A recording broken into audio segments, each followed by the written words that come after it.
Alam mo ba, iba-iba ang paraan ng mga tao sa iba't ibang bansa kung paano nila ine-express ang emosyon nila. May mga bansang open sa pagpapakita ng saya, lungkot, stress o kahit galit, pero may mga bansa rin na parang stoic o manhid at hindi agad ipinapakita kung ano ang nararamdaman nila. Ayon sa Global Emotion Survey na ginawa sa mahigit 150 countries, malaki ang epekto ng kultura, pamilya, komunidad, pati socio-economic conditions sa kung gaano kadalas na i-experience ng tao ang matitinding emosyon. Sa video na ito, aalamin natin ang top 15 most emotional countries sa buong mundo. Pang-ilan kaya ang Pilipinas sa listahan? Pero bago yon, huwag kalimutang mag-like, comment at subscribe for more contents like this. Let's get started. Top 15. United States. Ang United States ay kilala bilang isang bansang mayaman sa cultural diversity at free expression. Dahil dito, iba-iba rin ang paraan ng kanilang mga mamamayan sa pagpapakita ng emosyon, mula sa saya at excitement hanggang sa stress at worry. Ayon sa Global Emotion Survey, 54% ng mga taga-United States ang nagsasabing nakakaranas sila ng matinding emosyon araw-araw. At dahil dyan, meron silang life expectancy na 79.5 years. Ano nga ba ang life expectancy? Ang life expectancy ay ang average na bilang ng taon na inaasahang mabubuhay ang isang tao.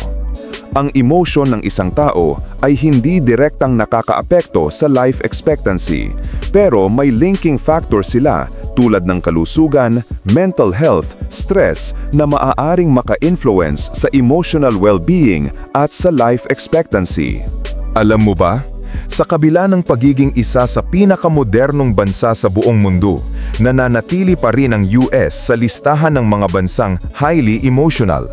Isang patunay na kahit sa gitna ng teknolohiya at abala sa trabaho, hindi pa rin nawawala ang kanilang pagiging expressive na tao. Top 14. Nicaragua. Ang Nicaragua ay isang bansa sa Central America. Mayroong silang mga komunidad na matatag ang family ties at pagkakaisa. Dahil dito, mabilis din silang magpakita ng emosyon sa pang-araw-araw nilang pamumuhay.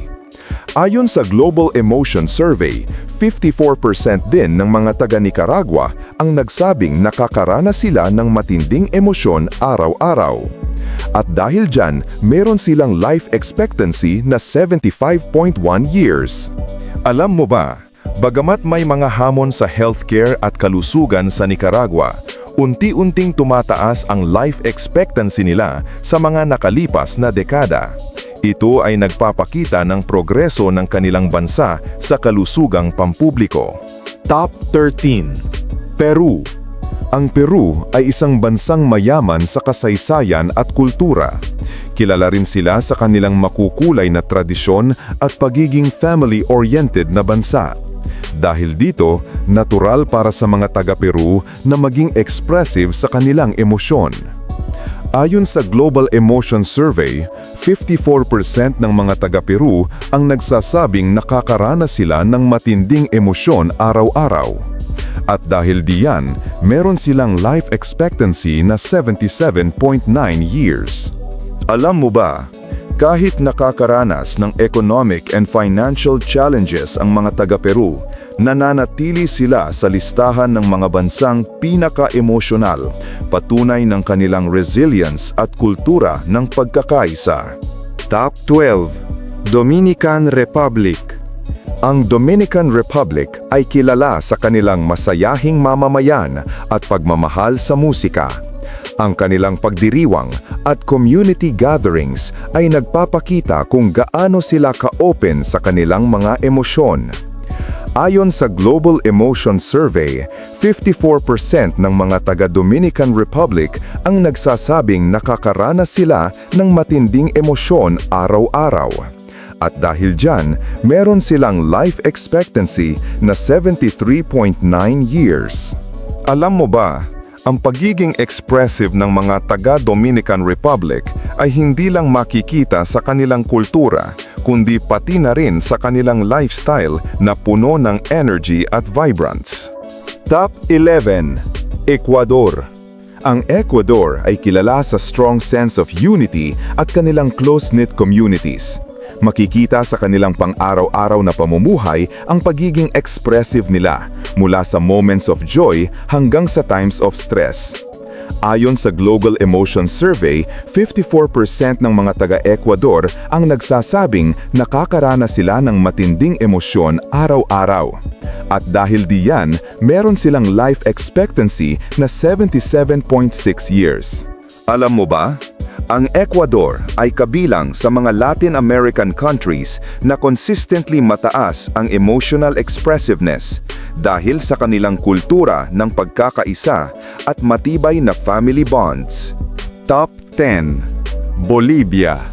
Ang Bolivia ay isang bansang may malalim na indigenous heritage at kultura. Ang kanilang tradisyon at family-centered na pamumuhay ay dahilan kung bakit mga expressive silang tao. Ayon sa Global Emotion Survey, 54% ng mga taga-Bolivia ang nagsasabing nakakaranas sila ng matinding emosyon araw-araw. At dahil dyan, meron silang life expectancy na 68.7 years. Alam mo ba? Sa kabila ng mga economic at financial challenges, nananatiling matatag at expressive ang mga taga-Bolivia na nagpapakita ng kanilang lakas ng loob at resilience. Top 9. Guatemala. Ang bansang Guatemala ay may matibay na kultura sa pagpapahalaga ng pamilya at komunidad, dahilan kung bakit madalas silang bukas sa pagpapahayag ng emosyon. Ayon sa Global Emotion Survey, 54% ng mga taga-Guatemala ang nagsasabing nakakaranas sila ng matinding emosyon araw-araw. At dahil dyan, meron silang life expectancy na 72.8 years. Alam mo ba? Ang kultura ng Guatemala ay strongly built sa family ties and traditions, kaya mataas ang kanilang emotional expressiveness. Top 8. Canada. Ang Canada ay madalas na nakikita bilang isang bansang reserved at polite, ngunit ipinakita ng survey na mataas din ang kanilang emotional expressiveness, kabaliktaran ng kanilang stereotype. Ayon sa Global Emotion Survey, 54% ng mga taga-Canada ang nagsasabing nakakaranas sila ng matinding emosyon araw-araw. At dahil dyan, meron silang life expectancy na 82.7 years. Alam mo ba? Kahit kilala ang Canada sa pagiging calm at polite, kabilang pa rin sila sa mga bansang pinaka-emosyonal, isang interesting contrast sa kanilang global image. Top 7. Costa Rica. Ang Costa Rica ay kilala bilang isa sa mga bansang happiest in the world, at natural lang na mataas din ang kanilang emotional expressiveness. Ayon sa Global Emotions Survey, 54% ng mga taga-Costa Rica ang nagsasabing nakakaranas sila ng matinding emosyon araw-araw. At dahil dyan, meron silang life expectancy na 81 years. Alam mo ba, ang Costa Rica ay kilala rin sa kanilang pura vida lifestyle na nagpapakita ng positivity at open emotional expression. Top 6. Chile. Ang Chile ay isang bansa sa South America na may strong family bonds and community life, dahilan kung bakit expressive sila sa kanilang emosyon. Ayon sa Global Emotion Survey, 54% ng mga taga-Chile ang nagsasabing nakakaranas sila ng matinding emosyon araw-araw. At dahil dyan, meron silang life expectancy na 81.4 years. Alam mo ba? Sa kabila ng pagiging progressive nation, nananatiling mahalaga ang family ties at culture sa Chile na nagpapalakas ng kanilang emotional expressiveness. Top 5. Colombia. Ang Colombia ay kilala bilang isang bansang puno ng musika, sayawan at vibrant na kultura. Natural para sa mga taga-Colombia na maging expressive at emosyonal. Ayon sa Global Emotion Survey, 55% ng mga taga-Colombia ang nagsasabing nakakaranas sila ng matinding emosyon araw-araw. At dahil diyan, meron silang life expectancy na 77.9 years. Alam mo ba, ang musika at sayaw gaya ng salsa ay hindi lang bahagi ng kultura, kundi nagpapakita rin ng pagiging expressive ng mga taga-Colombia. Top 4. Oman. Ang Oman ay isang bansang nasa Middle East na kilala sa kanilang kultura ng hospitality at pagkakaisa. Sa kabila ng modernisasyon, nananatili silang expressive sa kanilang mga emosyon. Ayon sa Global Emotions Survey, 55% ng mga taga-Oman ang nagsasabing nakakaranas sila ng matinding emosyon araw-araw. At dahil dyan, meron silang life expectancy na 80.3 years. Alam mo ba, ang Oman ay isa sa mga bansang pinagsasabay ang tradisyon at modernong pamumuhay na nakakaapekto rin sa kanilang emotional expressiveness. Top 3. Bahrain. Ang Bahrain ay isang maliit pero modernong bansa sa Middle East. Mataas ang kanilang access sa healthcare at education, at natural din silang expressive sa emosyon. Ayon sa Global Emotion Survey, 56% ng mga taga-Bahrain ang nagsasabing nakakaranas sila ng matinding emosyon araw-araw. At dahil dyan, meron silang life expectancy na 81.4 years. Alam mo ba? Kahit maliit na bansa, ang Bahrain ay kabilang sa mga bansang pinaka-emotional, showing how open they are in connecting with others. Top 2. El Salvador. Ang El Salvador ay isang bansa sa Latin America na kilala sa matibay na family bonds at community-centered lifestyle. Dahil dito, natural para sa kanila na maging expressive sa kanilang emosyon. Ayon sa Global Emotion Survey, 57% ng mga taga El Salvador ang nagsasabing nakakaranas sila ng matinding emosyon araw-araw. At dahil dyan, meron silang life expectancy na 72.3 years. Alam mo ba, kahit may mga economic and financial challenges, nananatiling expressive at resilient ang mga taga El Salvador, isang bagay na nakaugat sa kanilang strong community values. Top 1. Philippines. Ang Pilipinas ay kilala bilang isang bansang puno ng vibrant culture at warmth.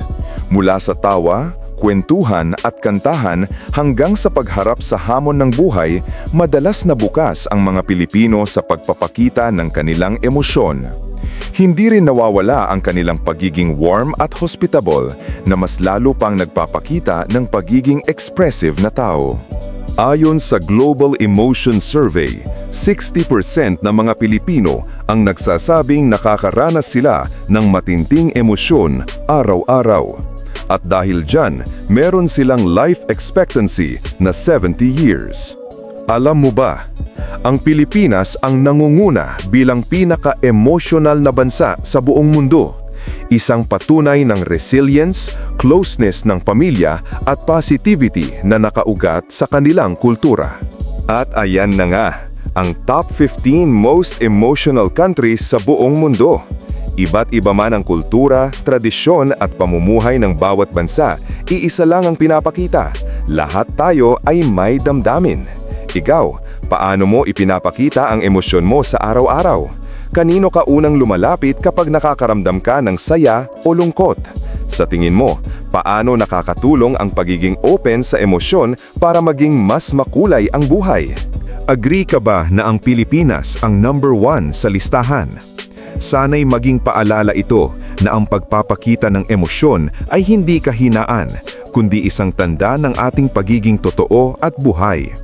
Huwag nating kalimutan na ang mental health ay kasing halaga ng physical health. At sa pagbubukas ng ating puso't damdamin, mas nagiging magaan at makulay ang ating paglalakbay. Kaya kabida, huwag kang matakot maging expressive. Dahil sa bawat luha at bawat tawa, mas nagiging makatao tayo. Salamat sa panonood. Hanggang sa muli, kabida!